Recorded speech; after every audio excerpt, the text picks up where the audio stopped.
Sejam bem-vindos à série Memória da Rabeca Brasileira, agora em versão podcast, graças ao patrocínio da Lei Aldir Blanc, Fundação José Augusto, Governo do Rio Grande do Norte, Ministério da Cultura, Ministério do Turismo e Governo Federal.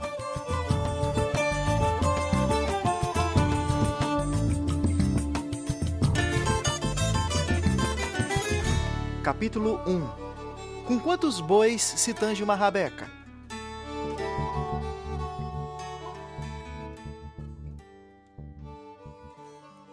É praticamente consensual na história do Brasil que o século XX tenha consolidado o discurso, ainda hoje recorrente, de que a arte e a cultura, nas expressões da literatura, teatro, belas artes, etc., modulam suas forças produtivas entre os polos do erudito e do popular. Consolidou-se também, no século passado, o discurso de que a música, de modo especial, entre outras expressões artísticas, dispõe de uma imensa capacidade socializadora, aglutinadora, seja sob o signo da nacionalidade ou sobre o signo da religiosidade do povo brasileiro. De modo que as canções que todos nós aprendemos a cantar, tocar e reconhecer como familiares ou prediletas durante nossa vida, podem falar muito sobre nós mesmos, sobre quem somos e de onde viemos. Não é diferente com os rabequeiros e rabequeiras de que vamos tratar nessa série. A música de rabeca atravessa territorialidades e identidades, tanto nas tocadas do período colonial, quanto nas que hoje ouvimos em plataformas digitais de música.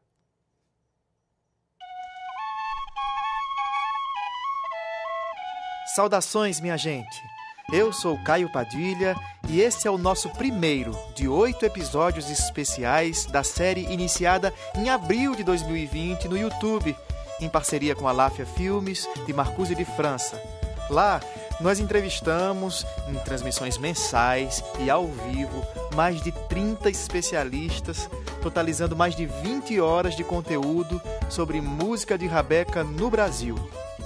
A trilha e o texto original deste episódio é de minha autoria e tem trabalhos técnicos e edição de áudio de Rafael Gomes.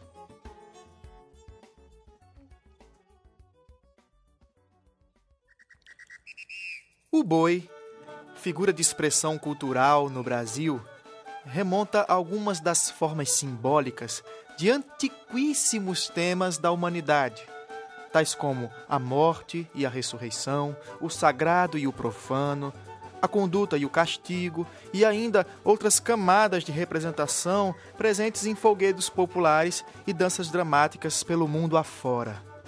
Essas camadas simbólicas formariam, então, uma dimensão imaterial do boi, com suas significações próprias em diferentes culturas.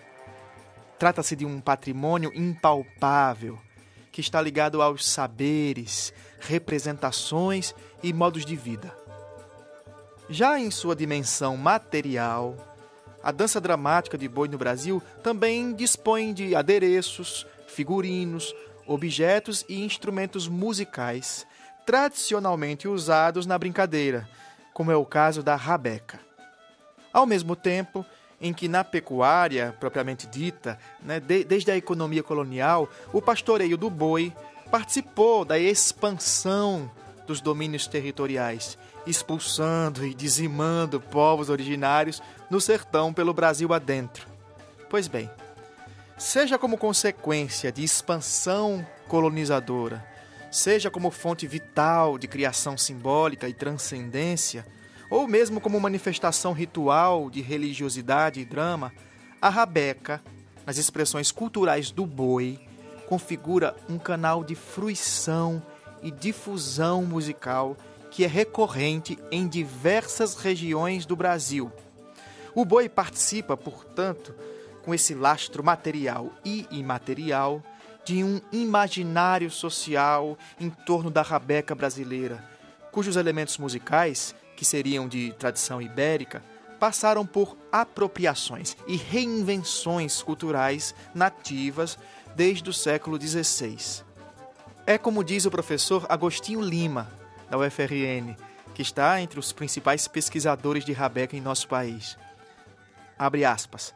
A rabeca e sua música seguiram o mesmo caminho de nossa ocupação territorial, do mar ao sertão. Fecha aspas. E hoje sabemos, por documentações historiográficas no Nordeste brasileiro, que foi justamente esse o mesmo caminho, ou seja, do mar ao sertão, que fez o boi e o colonizador. Portanto, eis o primeiro ponto em comum entre o instrumento, que aqui mais nos interessa, e a geografia da cultura colonial, ou seja, essa relação entre a pecuária e a música. Talvez por esse motivo comum e abrangente da colonização brasileira, os bois e as rabecas, com seus cancioneiros, aboios, danças e festas, sejam tão reincidentes de norte a sul do Brasil.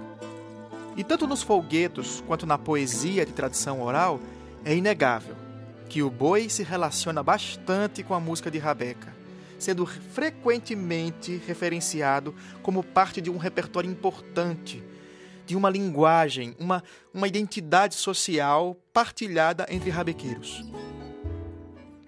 O boi de reis, bumba meu boi, boi de mamão, boizinho, boi calemba e mesmo o cavalo marinho, que é uma das variações da brincadeira do boi de armação no Brasil, fornecem então molduras abrangentes por meio das quais a rabeca ganha sentido de expressão cultural em diferentes territórios. Pois nas palavras de Mário de Andrade, o boi seria uma das constâncias mais fortes do povo brasileiro e que se tornou também a mais complexa, estranha e original de todas as nossas danças dramáticas. Ou, como acentuou o Câmara Cascudo ao afirmar que o Bumba Meu Boi é o alto de excepcional plasticidade e de mais intensa penetração afetuosa. Ele diz, é o primeiro alto nacional na legitimidade temática e lírica e no poder assimilador, constante e poderoso. Criações literárias de Mário de Andrade, tais como Macunaíma, o herói sem nenhum caráter, ajudaram a consagrar o boi como o bicho nacional por excelência, pois se encontrava referido de norte a sul do país, tanto nas zonas de pastoreio como nos lugares sem gado. E ao relacionarmos aqui a rabeca brasileira com a figura do boi, que dança ao som de sua música, queremos investigar a metáfora da nacionalidade como influenciadora de nossas culturas diversas desde o século XX. Pois, segundo Mário de Andrade, num país sem unidade e de grande extensão territorial, como é o Brasil, a pátria seria quase uma quimera, onde o boi, ou a dança e a música que o consagra, funcionaria como um poderoso elemento unanimizador dos indivíduos. Entretanto, na composição dessa geografia colonial da rabeca, não basta contar apenas os folguedos.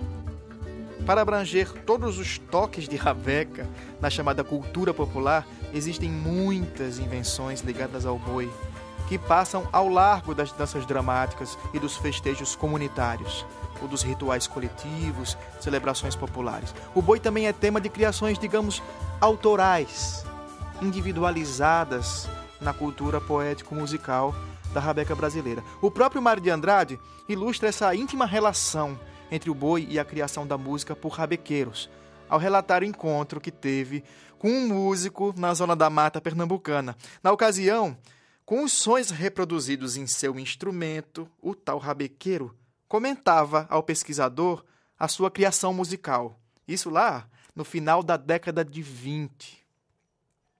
A descrição sonora que o rabequeiro fazia era de uma boiada, sendo tangida por um vaqueiro. O tal episódio foi relatado por Mário de Andrade como um acontecimento de grande força e riqueza criativa de um verdadeiro compositor. Vejamos um trecho da fala do escritor paulista, publicada no livro Os Cocos, em 1984, graças à organização editorial de Oneida Alvarenga. Abre aspas. e tocou para mim escutar uma espécie de monstrengo sublime que intitulara A Boiada. Às vezes parava a execução para me contar o que estava se passando no violino. Eram os bois saindo no campo, eram os vaqueiros ajuntando o comboio, era o trote miudinho no estradão, o estouro, o aboio de vaqueiro dominando os bichos assustados. Fecha aspas. Ah, o que eu não daria para ouvir essa música de rabeca no final dos anos 20. Ou para testemunhar Chico Antônio cantando o seu famoso Boi Tungão. Ou ainda ouvir soar a antiga rabeca de Fabião das Queimadas, no Rio Grande do Norte, apresentando o romance do Boi da Mão de Pau. E quem quiser saber mais sobre Fabião das Queimadas, pode assistir no YouTube o episódio A Rabeca Alforriada de Fabião das Queimadas, em que eu entrevistei Agostinho Lima, Alício Amaral e Irani Medeiros sobre esses temas. O fato é que basta considerar os rabequeiros Vilemão Trindade e Fabião das Queimadas, por exemplo, para começar a constatar que, de fato, é com muitos bois que se tange uma rabeca no Brasil. Vamos falar um pouco mais sobre os bois desses rabequeiros. No início do século XX, Vilemão e Fabião foram rabequeiros contemporâneos entre si no agreste potiguar. E uma análise dos diferentes bois aos quais devotaram suas rabecas pode, aliás, nos ajudar a pensar o debate anunciado minutos atrás. O debate sobre o papel do indivíduo e o papel da comunidade nas rupturas e continuidades da tradição da rabeca. Trata-se de um tema que atravessa o folclorismo desde a Europa moderna do século XVIII até os nossos dias. É como se fosse uma disputa entre as diferentes respostas possíveis para entender as transformações da música popular. Como responder, por exemplo, se foi um certo luthier, ou seja, um certo indivíduo construtor de instrumentos, que resolveu encurtar o braço da rabeca chuleira na tradição portuguesa? Ou será que, na verdade, foi a tradição cultural, comunitária, e não o indivíduo, que moldou o gosto pelo som mais agudo do instrumento e, portanto, demandou o encurtamento do braço da tal rabeca chuleira? Claro que são perguntas retóricas que nos instigam, como pesquisadores, a pensar as relações entre indivíduo e sociedade, estabelecidas nas dinâmicas culturais. Seja no caso da rabeca chuleira em Portugal, ou no caso das rabecas ligadas aos festejos de boi no Brasil, pretendemos, com esse procedimento reflexivo e comparativo, imaginar possíveis chaves de entendimento das trocas e ou apropriações culturais que fazem os rabequeiros variarem suas rabecas e seus repertórios de música no decorrer da história.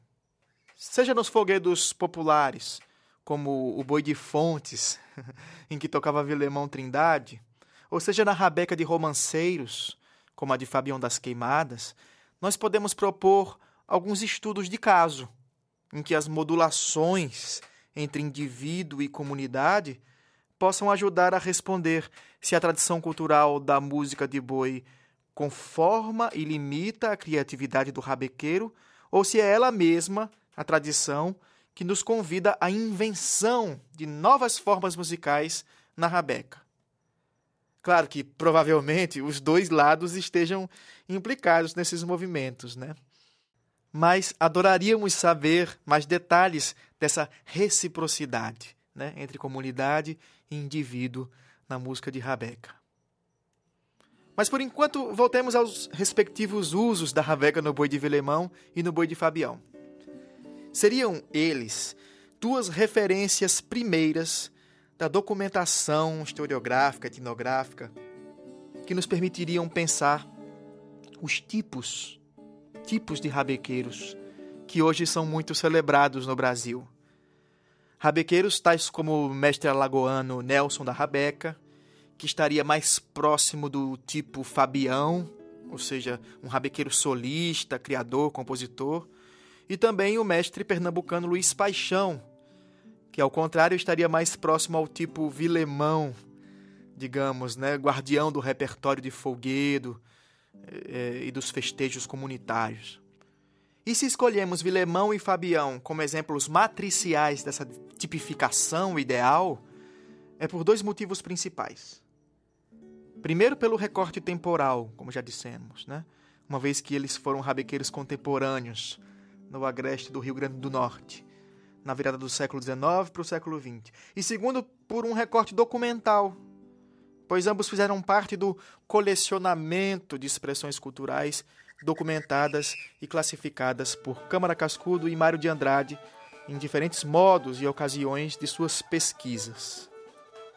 Além do fato de que o boi está presente na relação de amizade entre os dois eminentes escritores brasileiros, especialmente no encontro de 1928, que eles tiveram na cidade de Natal, Rio Grande do Norte, ocasião em que Mário de Andrade ganhou o apelido de Doutor Boi, de tanto ele querer saber sobre o assunto ao lado de Câmara Cascudo, cujo tema folclórico também aparece entre seus primeiros textos publicados em São Paulo, com o título de O Aboiador, na revista Brasil, em 1920. Ambos os estudiosos, pesquisadores, considerados protagonistas de uma geração de importantes etnógrafos, folcloristas do Brasil, mantiveram, além disso tudo, uma correspondência longeva, de 20 anos, né? E nessa correspondência a gente percebe essa esperança quase missionária, né? Que a partir dessas documentações da tradição oral, tentarem compreender melhor a história, a língua e a própria cultura brasileira entre os outros povos do mundo. De modo que, se hoje consideramos o boi como elemento representativo, ligado à ideia de uma identidade nacional, é porque de alguma forma consolidou-se a imaginação de que este bem simbólico articula diferentes partes de nossa nação. Uma nação inteiramente forjada no amálgama de africanos, ameríndios e europeus. Ou seja, a partir do quadro discursivo que referencia o corpus identitário da cultura brasileira no século XX, o boi passa a ser considerado uma expressão do populário nacional, pois abriga algumas das interações interétnicas, cujas particularidades, estilísticas, religiosas, morais, linguísticas, se misturam e transformam o repertório de canções tocadas até que chegamos à diversidade da rabeca no Brasil contemporâneo. E para saber um pouco mais a respeito dessa diversidade da rabeca, convidamos o ouvinte a assistir no YouTube o episódio Rabecas Caiçaras, Potiguaras, Cariris, em que eu entrevistei os rabequeiros Fabrício Cardoso, Fernando Alcântara e Jean Alex sobre esses temas. O fato é que Vilemão e Fabião tangiam suas rabecas devotadas a dois diferentes bois, um boi de folguedo e um boi de romance, respectivamente. Mas ambos articuladores do boi como símbolo totêmico, ou seja, de um pensamento mítico. E quando distinguimos o uso da rabeca que fazia Vilemão no boi de folguedo, em contraste à rabeca de Fabião no boi de romance, é porque acreditamos que a expressão musical que se integra à dança dramática, ou a expressão musical que integra a rabeca a outro gênero performativo, digamos mais poético, como é o romance de Fabião, é ainda hoje muito generalizada. É preciso que essas diferenças sejam ainda melhor detalhadas. Portanto, a distinção dessas tipicidades relativas ao boi de Vilemão e o boi de Fabião seria uma tentativa de justamente detalhar esses aspectos, que ainda são muito gerais, sobre a música de rabeca no Brasil. Para evitar uma homogeneidade folclórica da rabeca no boi, como se toda rabeca de boi fosse igual, essa rabeca de boi que muitas vezes é considerada dentro da cultura popular como se fosse uma categoria inteiriça, monolítica, precisamos ressaltar diferenças específicas existentes nas práticas musicais de cada um desses rabequeiros, em seus contextos locais e seus bois. Quer dizer, o boi lá de Paranaguá não é igual ao boi lá de Belém, que não é igual ao boi de Natal, enfim. E os seus repertórios da rabeca são diferentes, né? A hipótese é que, se nesses casos arquetípicos, né, vamos chamar assim, do boi de Fabião e do boi de Vilemão, o repertório musical é organizado e apreendido de maneiras diferentes, né? Diferentes deveriam ser nossas formas de olhar para essa música em cada um desses casos. Talvez até possamos tratar desses rabequeiros em diferentes âmbitos de sua consciência profissional, ou diferentes modos de construir o seu próprio ofício. Pois no âmbito do boi de romance, por exemplo, em Fabião, em que existe qualquer coisa que se possa chamar de remuneração, porque Fabião, o poeta cantador, o rabequeiro teve a oportunidade de se afastar mais das funções, digamos, religiosas e comunitárias típicas do boi de folguedo, né? E conseguiu juntar seu dinheirinho cantando nas fazendas e sítios e comprar sua própria alforria, como conta a história. Ou seja, tem uma coisa ligada à profissionalização aí, que não só permitiu Fabião comprar sua própria alforria, mas também iniciar um modelo, aí que está um modelo sociocultural, né, encontrado em rabequeiros posteriores, tais como Cego Oliveira, no Ceará, e outros rabequeiros romanceiros, né? Esse modelo idealizado do boi de Fabião aproxima mais o músico de uma expressão reveladora da sua técnica pessoal, individualizada, e de uma vida interior mais dinâmica, expressada em apresentações pelas praças, feiras, sítios, festas de vaquejada, etc. Por falar em festas de vaquejada, décadas antes de Cego Oliveira, Fabião das Queimadas, no Rio Grande do Norte, era considerado um verdadeiro repórter das gestas de boi, tendo criado variados romances que apresentava ao som da rabeca o boi da mão de pau, a vaquejada na fazenda Belo Monte, o boi piranha, o ABC do boi piranha, o cavalo moleque fogoso, a besta de Joana Gomes, a vaca lisa vermelha, o boi surubim, etc.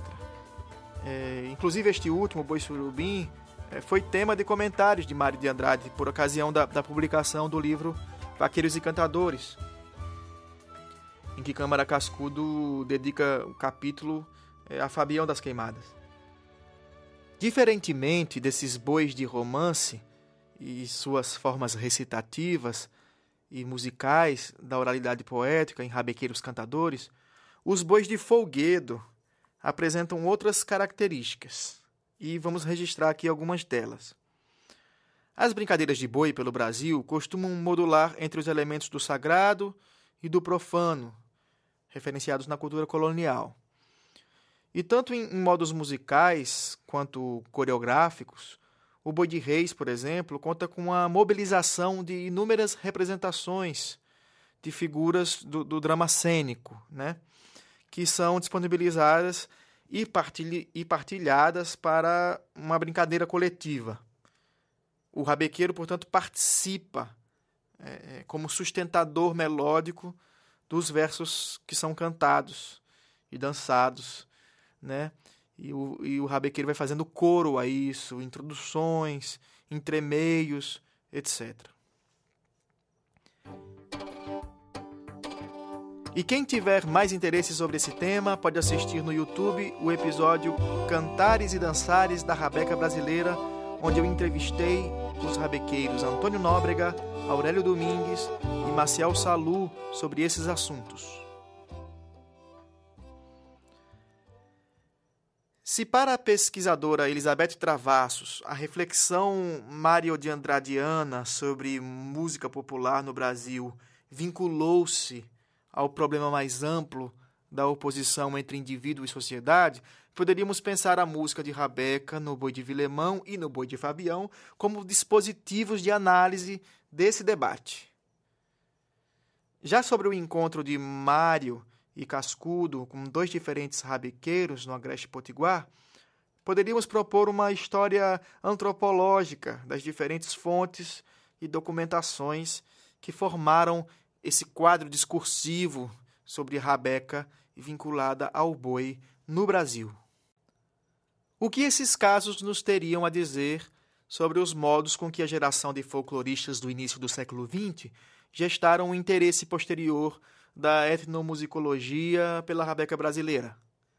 Seria uma das questões de partida para uma dissertação de mestrado e uma singela contribuição para a literatura sobre rabeca no Brasil. Eu sou o rabequeiro e pesquisador Caio Padilha, e se você gostou desse conteúdo, compartilhe com outros amantes da rabeca e fique muito à vontade para mandar sugestões e críticas para o meu correio eletrônico, e-maildepadilha@gmail.com. E nos despedimos hoje com o nosso momento Rabeca Livre Brasil, em que sugerimos um disco e um livro que possam instigar ainda mais os nossos temas.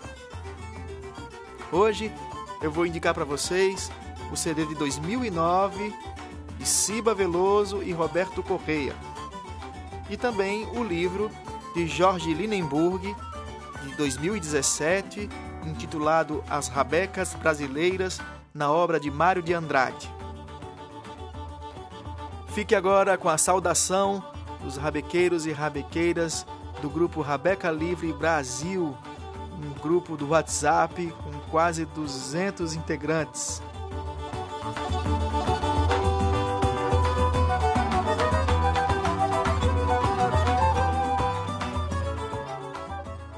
Sou Aglaia Costa, pernambucana, sou rabequeira, atuo na Orquestra Sinfônica do Recife desde 88. Tenho meu trabalho Concerto para Rabeca, que é um quarteto de cordas e percussão popular. Eu agradeço ao Caio pelo convite de participar desse projeto, que foi maravilhoso fazer parte dele. E cada vez mais vamos nos unir para fortalecer essa rabeca. Bora, turma! Aqui Maquito Vieira, falando de Fortaleza, Ceará, rabequeiro, pesquisador aqui da cultura do povo, passando aí para dar um salve para esse projeto da memória da rabeca brasileira. É isso aí, vamos para frente!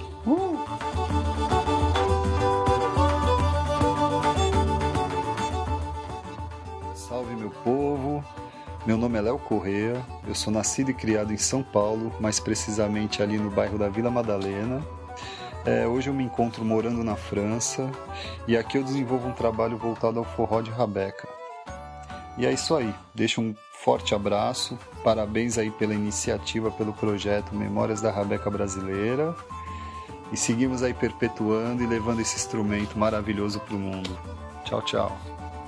Salve, salve galera, sou Daniel Carvalho, músico e rabequeiro de Brasília, toco no grupo Raiz de Macaúba e tenho um canal dedicado ao ensino da rabeca chamado A Rabeca Brasileira. Estou muito feliz de poder passar aqui e deixar meus parabéns para esse lindo projeto, o Memórias da Rabeca Brasileira.